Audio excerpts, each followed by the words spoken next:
Our project is on midostaurin to treat acute myeloid leukemia, or AML. AML originates in the bone marrow stem cell line and affects common myeloid and lymphoid progenitors.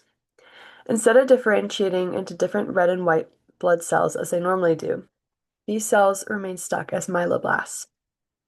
These myeloblasts are immature myeloid cells that have mutations that prevent normal differentiation and cause them to proliferate uncontrollably. This leads to an accumulation of mature, non-functional cells in the bone marrow that crowd out normal, healthy cells. This crowding is physical, since the bone marrow is a confined space, competitive, since they consume nutrients, oxygen, and growth factors, and suppressive, since they release cytokines that inhibit normal cell differentiation. There are many biological subtypes of AML, but the World Health Organization classifies them into broader groups that all have unique subtypes within them. They are grouped by defining genetic abnormalities and specific genes and chromosomes that can be treated with targeted therapy like the one we'll be discussing today. Myeloid dysplasia-related mutations cause certain abnormal morphologies and are responsible for 25 to 35% of AML cases in older adults. Therapy-related myeloid neoplasms happen after chemotherapy or radiation or because of inherited gene mutations, and myeloid sarcoma is when a tumor mass of myeloblasts form outside the bone marrow. This is rare and unusual since AML does not typically form tumors. It instead grows diffusely in the bone marrow, then spreads to the bloodstream and to other organs like the liver, spleen, and lymph system. All of these subtypes are treatable with chemotherapy and stem cell transplants. The two most common mutations are FLT3 mutated AML and NPM1 mutated AML, which make up 25 to 35% of all AML. We will be focusing on FLT3 mutated AML in this treatment. A frequently mutated tumor suppressor gene that leads to AML specifically includes WT1. Its loss and overexpression lead to different phenotypes for AML, but we'll focus on what happens when it's lost here. WT1 is a transcription factor that is normally expressed at low levels by hematopoietic stem cells and myeloid and lymphoid progenitors. It serves three major purposes. It represses the pro-proliferation pathways, activates pro-apoptosis pathways like VAX when the cell is damaged, and activates differentiation priming genes that prepare the cell to transition to its next cell type. It makes sure that these stem and progenitor cells proliferate and differentiate correctly. A loss-of-function mutation means that proliferation is not controlled, the balance is skewed to anti-apoptotic signaling, and WT1 cannot turn on genes needed for maturing and differentiation. These contribute to the hallmarks of evading growth suppression and resisting cell death. Lastly, only somatic mutations of WT1 in hematopoietic or progenitors have been observed to lead to AML. Here, we'll talk about midostaurin, a therapy that treats cells with FLT3 mutations, the most frequent genetic alteration in AML. FLT3 is a receptor tyrosine kinase that, in the bone marrow, is only expressed in hematopoietic and progenitor cells. When bound by its ligands, the receptor dimerizes and the subunits phosphorylate each other. This activates multiple intracellular signaling pathways like MAPK and AKT that lead to cell survival, proliferation, and differentiation. The two most common mutations are duplication mutations in the juxtamembrane domain and point mutations or deletions in the tyrosine kinase domain. In both cases, the tyrosine kinase dimer is independently formed, a hallmark of sustaining proliferative signaling. This leads to a constitutively active receptor that is inappropriately signals for survival and proliferation. Epidemiology studies disease distribution according to person, place, and time. AML affects older adults with a mean age of 68 to 70 years old, 50% being between the ages of 65 and 84. There's a nearly equal distribution between sex and ethnicity with a slight increase in non-Hispanic white males. Annual incidence is 4.3 per 100,000 or 20,000 people per year. Incidence has remained stable over decades and survival time has been extended with the use of targeted therapies like midostaurin. 5-year survival rates are 29% and mortality rates are 2.7 per 100,000 or 10,000 per year. There are subtypes of AML, like FLT3 mutated AML, which affects 30% of all AML patients. It has two subtypes, ITD, internal tandem duplication, and TKD, tyrosine kinase domain point mutations.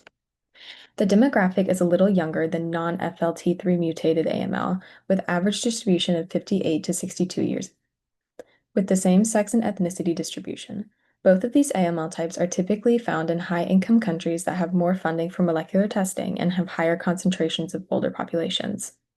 Over the last decade, incidence for FLT3 has increased with molecular testing and has a poor prognosis with a mean survival of 10 to 12 months and a higher relapse rate of 68 to 80%. Like many diseases, smoking is a risk factor that increases a poor prognosis. This retrospective cohort study analyzed smoking status data for 327 patients at Roswell Parker Cancer Institute who were being treated with 7-3 induction chemo for AML. 101 never smokers and 179 ever smokers participated, while 47 people did not have smoking data. The mean overall survival for never smokers was 30 months longer than that of ever smokers, and mean progression-free survival for never smokers was 20 months longer than that of ever smokers. The hazard ratio of 1.637 indicates a 63.7% increase in the risk of death due to smoking, which also indicates it is an important risk factor that can affect prognosis. Our specific intervention focused on FLT3 mutated AML. In this randomized phase 3 trial, 717 newly diagnosed patients were randomized into two arms, a 7-3 chemo induction plus placebo and 7-3 chemo induction plus midostaurin. Overall survival for these two groups has a hazard ratio of 0.8%, which indicated a 0.22 or a 28% reduction in the risk of death. The 4-year overall survival rates were 51% in midostaurin groups and 44.3% in control groups. You can see by the graphs on the right comparing the median overall survival for control and intervention arms over a course of months. Midostaurin has a higher survival probability. The subgroup analysis at the bottom shows hazard ratio and confidence interval for types of FLT3 mutated AML, like ITD and TKD, as well as the difference in prognosis based on the ratio for each kind. Last but not least is risk benefit, cost benefit, and efficacy. Treatment costs for targeted therapies and chemo, as well as those who go on to do stem cell transplants, can be upwards of the hundreds of thousands of dollars. But you are met with an increased survival rate and a decreased chance of paying for treatment again due to relapse. Like most therapies, there's a risk of resistance, and for newer treatments, long-term toxicities are typically undefined. However, the increased overall survival and increased progression-free survival, as well as low relapse risk, is a good trade-off. This trial had a good study base and were all taken from the same subtype and was effectively randomized. While numbers didn't support an increase in complete remission, they did have reduction in relapse and improved overall survival. So as we've mentioned throughout our presentation, there are a couple different subtypes of AML. Now, when we're talking about clinical subtypes in particular, we're mainly looking at genetic abnormalities seen within the patient's genome, as well as whether or not this particular presentation of AML arose spontaneously or it arose from a secondary disorder. We have a couple of different examples of genetic abnormalities here. But the main, most important mutation that we're talking about today, as we mentioned before, is FLT3. Now, when we're talking about de novo versus secondary AML, de novo is the type of AML that arises sporadically. Now, secondary AML can arise from another disorder such as myelodysplastic syndrome, which is just basically anytime where bone marrow cells have become abnormal, and also certain myeloproliferative neoplasms can eventually present with AML as well. Now, secondary AML is typically more chemo resistant than other subtypes of AML, so that's just an important thing to keep in mind as a person is going through treatment. Now, the clinical course of AML begins with every other cancer treatment. A patient comes in, presents their symptoms to you. And most of the time, these are flu-like symptoms. So they're going to be fever, chills.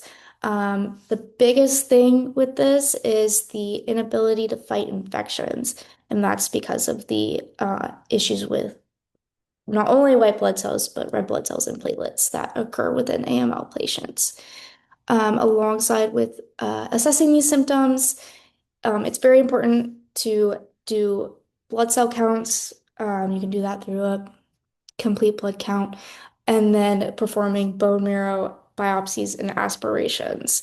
Now, the blood cell counts can show us whether or not there's like a high percentage of blast cells, which are immature blood cells within the blood, and that would indicate that there's something wrong with the differentiation process within the patient. Um, and bone marrow biopsy and aspirations in particular are very important. Bone marrow biopsy gives us um, the ability to look at the morphology of bone marrow cells and blood cells, as well as gives us a chance to test for any genetic abnormalities that could indicate like this person has the factors for this subtype of AML and whatnot. Now, with the disease progression of this cancer in particular, it looks a little bit different than, say, lung cancer or brain cancer. There aren't any specific stages. It's more so categorized based on at what point in the treatment a patient is. So, at the beginning, before any treatment occurs, this is untreated AML, then moves into remission, like a patient, AML patient that's in remission, if that's achieved, then measurable residual disease, and then whether or not uh, the presentation of AML is a relapse of a previous diagnosis.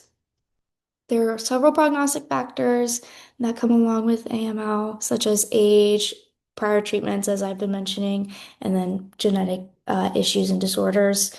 Um, that can kind of change how resistant a person will be to treatment, especially with uh, whether or not this is like a relapse. So if the AML cells have come to proliferate once again, then obviously they're going to be a little bit more, uh, they're going to be a little bit harder to treat because they're going to be more resistant. Now, with the FLT3 in particular, originally, patients that had this mutation had a very poor prognosis. It was a very hard subtype to treat, but now with midostaurin, we have a much better way to target the issues within the cells. Now, the standard treatment with midostaurin in particular is like basically three stages. So you have the induction stage, consolidation therapy, and then maintenance therapy. The induction stage is the initial treatment of the disease. The midostaurin can only be given to newly diagnosed adult patients with the FLT3 mutation. So patients who have had AML before, this treatment unfortunately is not going to quite work for them.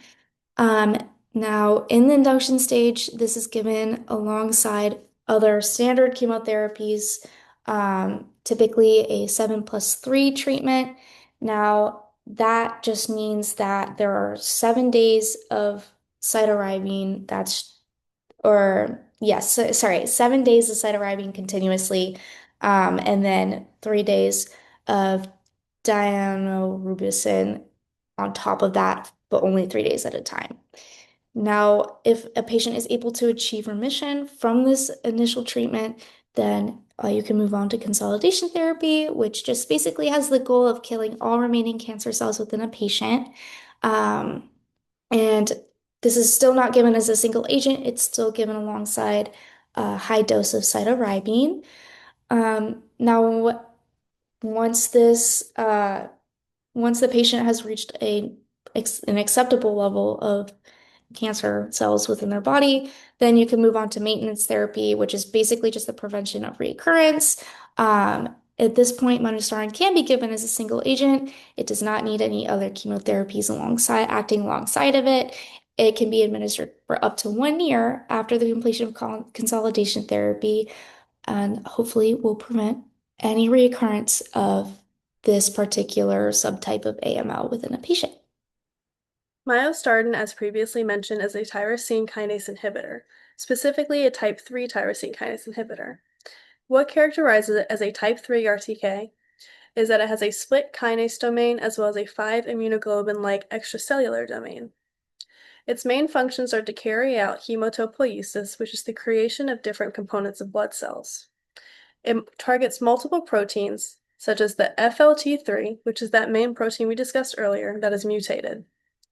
It also inhibits the KIT protein, which helps with histamine release and decreasing mast cell count, and the platelet-derived growth hormone, as well as VEGF. Some of these common side effects, since it is a kinase inhibitor, stopping multiple cascading effects, are nausea, vomiting, diarrhea, nosebleeds, hemorrhoids, weakened immune system, and mouth sores, which are usually common in any kind of cancer drug. It also causes swelling and soreness of joints and muscles, and a prolonged QT wave on an ECG. Over here, you can see a normal QT wave with that small little area before it starts again. And over here, this is a long interval of a QT wave. Basically, it takes your heart longer to do a full beat process. And then here are our references. Thank you.